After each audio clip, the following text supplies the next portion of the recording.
कल ये परसों रात को कोल्ड ब्रेस्ट हुआ, रात के 1:30 बजे, उससे ये नुकसान हो गया।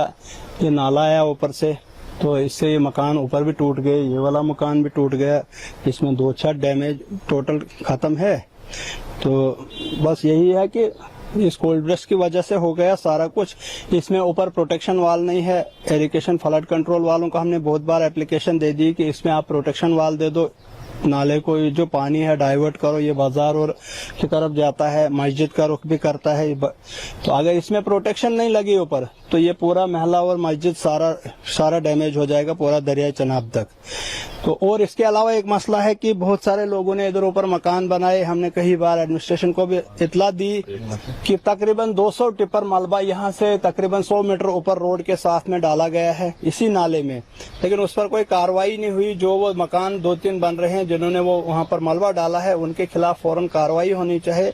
हम एसडीएम साहब और डीसी साहब और तहसीलदार साहब से रिक्वेस्ट करते हैं कि जो ये पीडीसी के पास मलबा डाला गया है नाले में, अभी भी 200-300 टिपर वहाँ पर अभी है मलबा, जिसकी वजह से ये सारा यहाँ पर इतना नुकसान हो गया। उन लोगों के खिलाफ एफआईआर लगाई जाए जिन लोगों ने वो मलबा डाला है, जिससे ये पूरा नुकसान हुआ है। और जो मलबा वहाँ पर है वो टोटल हटाया जाए। अगर अब कोल्ड ब्रेस्ट हो जाएगा तो अब तो पूरे दरिया चनाब तक सारे मकान डैमेज हो जाएंगे। अभी आपको कितना नुकसान हुआ है?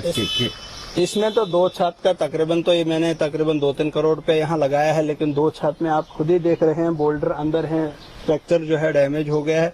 ये तो अनसेफ है, या तो ये नया बनाना है, इसको तो ठीक करने को कोई सवाल ही पैदा नहीं होता है।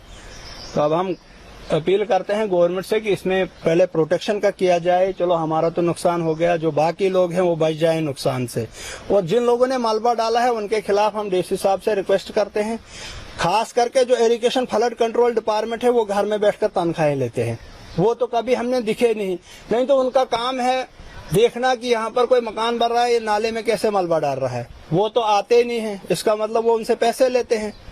हमने पिछली दफा यहाँ थोड़ा सा मलबा आया था नाले में, उस दिन भी हमने इरिगेशन फ्लड कंट्रोल वालों को बोला ये जो मलबा ऊपर डाला है 200-300 टिपर जो मकान यहाँ ऊपर बन रहे हैं, तो इस पर कार्रवाई करो, इनको एफआईआर लगाओ। लेकिन वो वहाँ पर गए, उनसे पैसे ले लिए, तब से आज तक कोई हल नहीं हुआ। कोई बंदा आपके पास आया? नहीं, एडमिनिस्ट्रेशन के सारे आए, डीसी साहब आए, तहसीलदार साहब आए, एसडीएम साहब परसों रात से इधर ही हैं। उन्होंने ठीक किया, सब कुछ ठीक है, पब्लिक के साथ भी ठीक है। लेकिन उनसे हमारी रिक्वेस्ट है कि जिनने मलबा डाला है या तो इनसे मलबा हटवाएं या तो उनके पर एफआईआर लगाएं। जो नुकसान नीचे हुआ है उन ही लोग भरपाई करेंगे जिन्होंने वो मलबा नाले में डाला है। 2:30 बजे की बात है, परसों रात की बात है।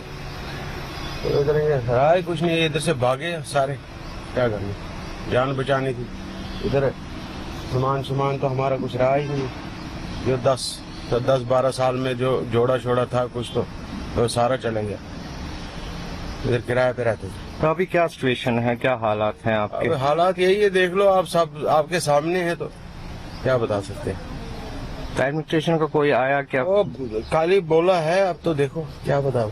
तो क्या तो है, कल स्कूल में रखा था, तो अब देखो अब क्या बोलते हैं, क्या करते हैं वो। तो आप कहाँ थे तब जब ये हादसा हुआ? क्या सिचुएशन थी उस टाइम पे? कहाँ? हम इधर ही थे, इधर से भागे तब। उस टाइम क्या करना था, क्या माहौल था तब? माहौल यही था उस टाइम, जान यहाँ अटकी हुई थी तो निकल गए, भाग गए। फिर उस टाइम कौन देखता था सामान को या किसी चीज को, यही है अपनी जान बचाओ तो भागो।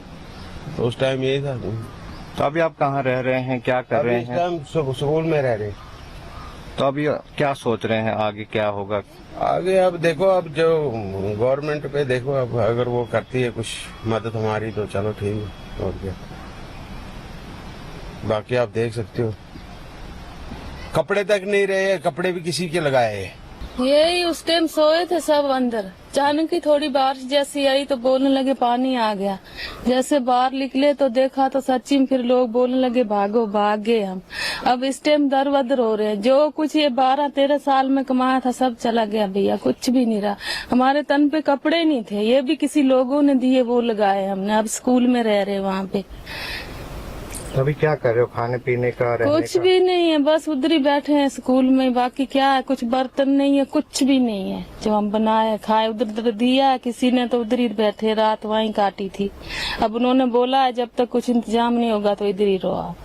तो अब आप क्या सोच रहे हैं, आगे क्या होगा, कैसे करेंगे आप? क्या करेंगे, अब कुछ सोचा ही नहीं, क्या सोचेंगे। चलो थोड़ी मदद हो जाती, जो हमें ये गैस सामान यही मिल जाता तो वो भी बहुत था हमें।